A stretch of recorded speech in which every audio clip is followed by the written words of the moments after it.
You're watching Access Minnesota. Here's Jim Dubois. You worked for the oil industry. What were your perceptions of the industry at the time, and now given your background, how do you think the industry should better prepare for calamities like this in the future? Well, I think a number of things have to change, but I worked for oil companies on several occasions, and I enjoyed it. And they're companies. They have a profit motive.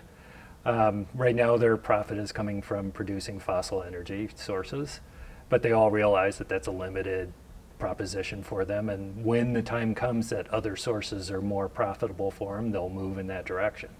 This is what makes them money now. And they will stay as lean as possible. So if federal regulators allow them to be lax, they'll be lax. And before the Valdez incident, the liability cap on oil companies was unlimited. It got limited after that. It's been bumped up a little bit since, but they see that as protection for them, and rightly so. What do you think will happen to BP in the wake of this incident? Not much. They're an enormous corporation. They'll weather this. They've got tremendous proven reserves in the Gulf, the North Shore, or North Sea, I should say, and other places. They will come through it, and with time, people will forget who it was that did it. And I think we all remember Valdez, but do we remember the name of the company that was behind it? Exxon. It was, because it was the Exxon Valdez, but it'll be forgotten. People still buy gas at BP if it's the closest station, and in some sense, there's no reason not to. If you don't, you're hurting the local franchise owner, not hurting the company. Do you think the fallout will impact other oil companies? I hope so. I mean, I hope that the fallout of this is that they all have to become more responsible and realize that you don't develop plans after the fact, that they really have to be there, concrete, proven effective, test it.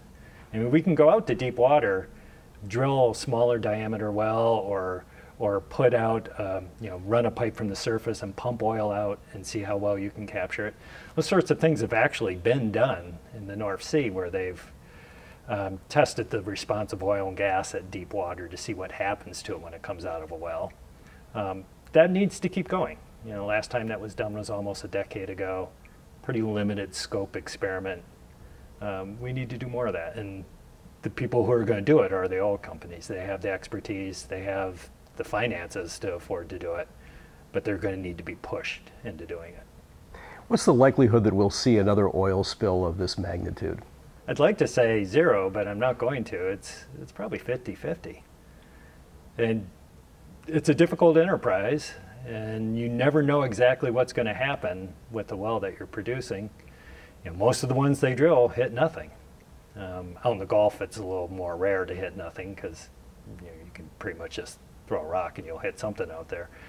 But they'll keep going out there, and if you hit a really gas-charged reservoir like this one was, and you're not doing the best you can with the casings and the cementing and stuff, it could blow out again. What will it take to prevent future oil spills? Will it require more government oversight, for You're example? not going to prevent future oil spills. Oil will spill. So regardless of the government clamping down on regulations, that's not going to have a huge impact in your estimation?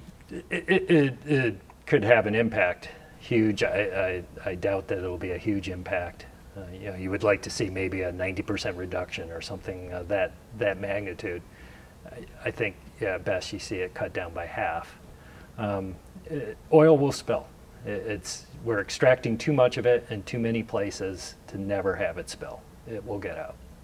Even if the government does not enact stronger regulations, will the PR fallout, so to speak, have any influence on companies? Will they, in order to try and protect their image, be a little more careful and have a better plan in the event this happens again? I don't necessarily think so. I think they need to be forced to have a better plan.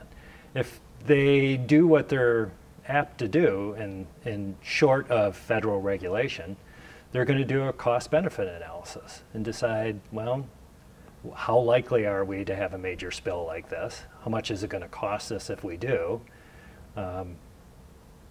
Multiply those two numbers together, and they're not going to spend a dime more than that to prevent things unless they have to. We certainly have not done a good job as consumers of conserving oil, becoming less dependent on oil. It's not that we haven't seen issues before. We've gone through a couple of oil crises over the last several decades. Is consumer behavior partly to blame for this? Sure. Yeah. We won't give up our addiction to oil. And the biggest thing is the resistance to pricing it the way it needs to be priced. Right now it's priced as a commodity. How much does it cost to get it to you? And that's plus or minus what trading and other things impose on it. But really it's priced by delivery, much the same way that fresh water is. It's priced by how much it costs to get it to you. And not taken into account is the environmental impact of it in terms of spills. Should that price be figured in? I would think so. And the fact that it's a natural resource and it's a limited natural resource isn't in that price either. And until we see it as that, as a finite natural resource whose development and use has severe both political, economic impacts and environmental impacts, and price it as such, we're not going to change our behavior. The Obama administration ordered a moratorium on deep water drilling. Federal court in Louisiana, perhaps not surprisingly, overturned that, and now the administration says it's going to ask for an appeal. Do you think a moratorium is a good idea? I don't know what will be accomplished in 6 months. If you completely overhaul the MMS, the government agency in charge of regulating oil drilling, and they go back to the companies and demand that they present concrete emergency response plans and put in place the infrastructure they need to execute them, that's a great moratorium. It's well worth the time. 6 months, not long enough to do that. If all we do during that is say to ourselves, well, look, we took a 6-month break from doing this, aren't we virtuous? That's pointless. And then, when you say it's a moratorium on new drilling. Rigs that were out there are still out there. The ones that were producing in deep water are producing. The ones that were already drilling are continuing to drill. It's just no new wells being struck. Justin Revenaugh, professor of earth science, geology, and geophysics, thanks for joining us on Access Minnesota.